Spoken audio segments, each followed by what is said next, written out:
지난달 국회 시정연설에서 문재인 대통령은 2050년 탄소 중립을 이루겠다고 선언했습니다. 최근 환경정책에 탄소나 탄소 배출권 같은 용어가 자주 등장하는데요. 어떤 내용인지 키워드 이슈에서 알아봅니다. 지구온난화에 따른 기후변화는 막연한 이야기가 아닌데요.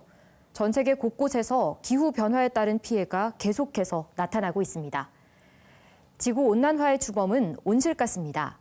온실가스 중 석유와 석탄 등 화석연료 사용으로 발생하는 이산화탄소는 한 번 배출되면 대기에 약 100년간 존재하기 때문에 많은 문제를 야기합니다. 지난 2015년 프랑스 파리에서 열린 유엔 기후변화 협약에서 195개국이 2100년까지 지구의 평균 기온 상승폭을 산업화 이전 대비 1.5도 이하로 제한하도록 노력하는 파리 협정을 맺었는데요. 지구 온도의 인류 생존 한계선은 1.5도 이내이기 때문입니다. 이를 달성하려면 2030년까지 전 지구적으로 이산화탄소 배출량을 2010년 대비 최소 45% 감축하고 2050년에는 넷 제로, 즉 탄소 중립에 도달해야 합니다. 탄소 중립이란 탄소 배출량은 줄이고 흡수량은 늘려서 순수하게 배출되는 양을 0으로 만드는 것인데요. 이를 위해 우리나라를 비롯한 유럽연합, 일본에서도 2050년까지 탄소 중립을, 중국은 2060년까지 탄소 중립을 선언했습니다.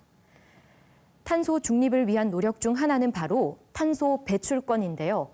탄소 배출권이란 2005년에 등장한 개념으로 6대 온실가스인 이산화탄소와 아산화질소, 과불화탄소 등을 의무적으로 할당 범위 내에서만 배출하는 것입니다.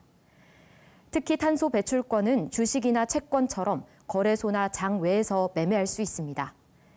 예를 들어 기업이 정해진 양 이상의 온실가스를 배출할 경우 시중 탄소 배출권 경매가의 3배에 준하는 벌금을 내는 대신 정해진 양보다 적은 양의 온실가스를 배출한 다른 기업에 쓰고 남은 탄소 배출권을 구입하면 벌금을 면할 수 있습니다.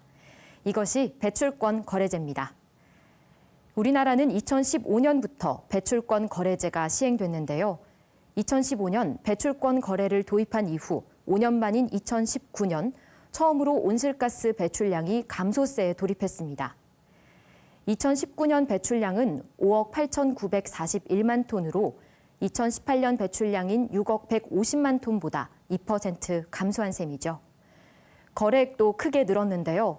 2015년 첫 해에 거래된 금액은 약 139억 원이었지만 올해 10월까지 집계된 탄소 배출권 거래액은 약 5,941억 원으로 첫 해와 비교했을 때 약 42.8배나 증가했습니다. 우리나라는 화석 연료에 의존하는 비중이 크기 때문에 사업 전반에 걸쳐 온실가스 배출량을 감축하는 것이 쉬운 일이 아닌데요. 특히 화석 연료에 기반을 둔 정유, 석유화학, 조선 등이나 온실가스 대량 배출 산업인 철강, 시멘트, 플라스틱 산업 등은 탄소 배출권으로 인해 타격이 클 수밖에 없습니다. 하지만 기후변화 위기에 대응해야 한다는 인식이 계속 확산되고 있어 탄소 배출권 시장은 앞으로 더 커질 것으로 보입니다. 유럽의 여러 국가의 경우 수입품의 탄소 배출량에 따라서 세금을 부여하는 탄소 국경세를 도입하거나 탄소 중립을 법제화하고 있습니다. 이처럼 탄소 중립을 위해 많은 국가가 다각적인 노력을 하고 있는데요. 우리 정부도 저탄소 사회를 지향하고 정부 재정 투자로 사회의 구조 전환을 추구하는 그린 뉴딜을 앞세우며 탄소 중립에 다가가고 있습니다.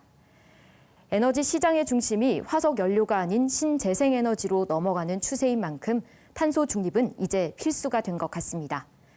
경제 성장과 환경, 사람이 함께 발전하는 길이 하루빨리 열렸으면 합니다. 지금까지 키워드 이슈였습니다.